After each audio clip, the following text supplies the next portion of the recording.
खुलुमबाय निउज 24 बड'लेण्डआव आं कनक चन्द्र बर'। निउज 24 बड'लेण्ड नायगिरि नोंथांमोनखौ बयखौबो बरायबाय। Breaking news. भेरगाव जिल्ला दुलाराय बर' हारिमु आफादनि मावफुं मेल दिनै खुंफुङो। मावफुं मेलखौ खुङो बर' थुनलाइ आफादनि मावखुलिनि नब्लाङाव। भेरगाव जिल्ला दुलाराय बर' हारिमु आफादा फैबाय थानाय बिसायख'थियाव हारिनि गेजेराव दाङाबाजि जाया बेनि नोजोर बोना मोनफ्रोमबो हानजा दोलोनो मेसेज हरनो गोख्रों थांखि दैखांना लायो। अनग्रा हिसाबै साफा साफा जों बर' फिसानि माने मोजां खामानि सानग्रा हिसाबै जों बेखौ बुंनांगोन जे बेखौ खावलायना आंबो मोजां मोनगोन आरो बयबो हारिखौ अनग्रा मानसिफोरा बे आर'जखौ निश्चय मोजां मोनगोन। दा जोंनि खोथाया जादों दुलाराय बर' हारिमु आफादा माबायदिहै बे मेसेजखौ जोंनि रायजो राजानि गेजेराव आरो जोंनि दैदेनगिरिफोरखौ कनभिन्स खालामनो हागोन।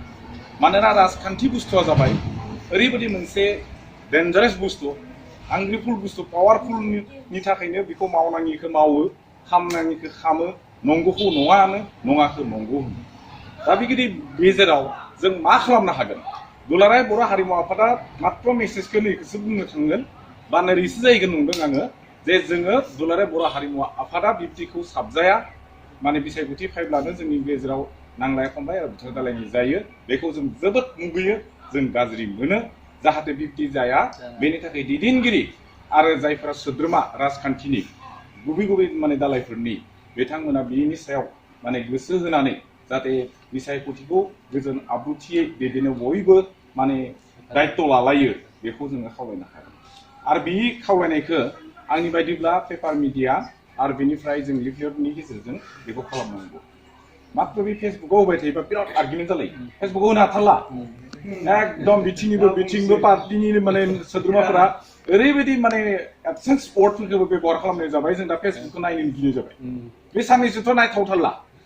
सोरखौबा लं लिभ होगोन, सोरखौबा मुर्दाबा होगोन, सोरबा बुंगोन जोंनिया मोजां, बे मोजां जागोन, उमुगा हामा मावगोन, बे उमुक थगायबोबाय थाबाय आरो बेखौबो होलायसिगोन, बेबो बिदि सोलुखौ बिदि थांगोन। दा बिब्दियाव मानसिफोरखौ गाज्रिसिनसो मेन्टेलिटि खालामबाय।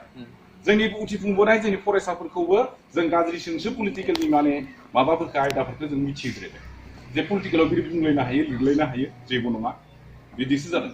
दा बेनिखायनो दुलाराय बर' हारिमु आफादा जुदि बेखौ थांखि लानोब्ला, बे माने खामानिखौ मावनो नागिरोब्ला इमिडियेट लिफलेटनि गेजेरजों बयबो जाहाथे पलिटिकेलनि गुबुन गुबुन पलिटिकेलनि लिडार दैदेनगिरि आरो सोद्रोमाफोरा जाहाथे बिनि सायाव माने माय हारिमु आफादनि जे बिदि मेगन होबाय थादों बे बुस्थुखौ जाहाथे बिसोरो हमदांथिनानै एसे कन्ट्रल जानो हायो नामा बा बिथांमोनखौ कन्ट्रल खालामनो हायो नामा, बेखौ सेस्था खालामनाया मोजां होननानै आंनि बुंनो। दा जोंनि भेरगाव जिल्ला हारिमु आफादनिफ्राय जों बेखौनो बुंनो सानदों। दा जोंनि जिल्ला हारिमु आफादनिफ्राय मोसाखावरि आरो दामग्रा बिथांमोनखौ जितु तामुलपुराव जाबाय, तामुलपुराव जितु इन्सट्राक्टर सिलेक्सन जादोंमोन, दुलाराय बर' हारिमु आफादा मोनसे पलिसि बेखौ लादों। दा माखासे जोंनि बर'फोरनि गेजेराव बर' सुबुं मोसानाय आयदायाव जोंनि गेजेराव माखासे इन्सट्राक्टरनि बहुत प्रब्लेम जायो। जायफ्रा सिनियरमोन बिथांमोनाबो ओंखारनो हायाखै। दा बे हिसाबै गोदान जितु दा जोंनि गेजेराव माखासे मोसाखावरि दामग्रा बिथांमोना फैदों। दा बिथांमोनखौ जोङो लानानै बिसोरखौ तामुलपुराव लांग्रोनाय जादों। इन्सट्राक्टर बे सेलेक्सन जितु जादोंमोन, दा बेयाव लांबाय। बिनिफ्राय हजायाव हरनाय जादोंमोन। हजानिफ्राय बिनिफ्राय अदालगुरि काजियामाथियाव जितु दुलाराय बर' हारिमु आफादनि एनुवेल कनफारेन्स बेयाव जादोंमोन। बेयावबो माने दुलाराय बर' हारिमु आफादनि जितु मावबादा, बे मावबादायावबो जोंनि भेरगाव जिल्ला दुलाराय बर' हारिमु आफादनिफ्रायबो दैथायहरनाय जादोंमोन।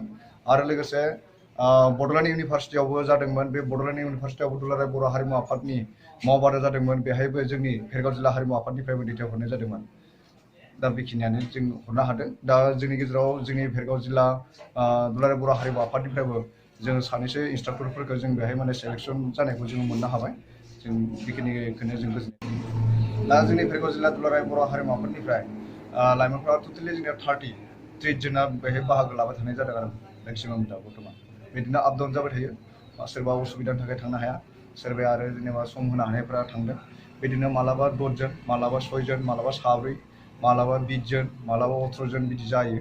दा मोनफ्रोमबो प्रग्रामाव जों जाहाथे आरो दुलाराय बर' हारिमु आफादा बिदि मावबादा लाबावोब्ला जोंनि भेरगाव जिल्ला हारिमु आफादनिफ्रायबो जोङो मोसाखावरि आरो दामग्रा बिथांमोनखौ जों दैथायहरबावो।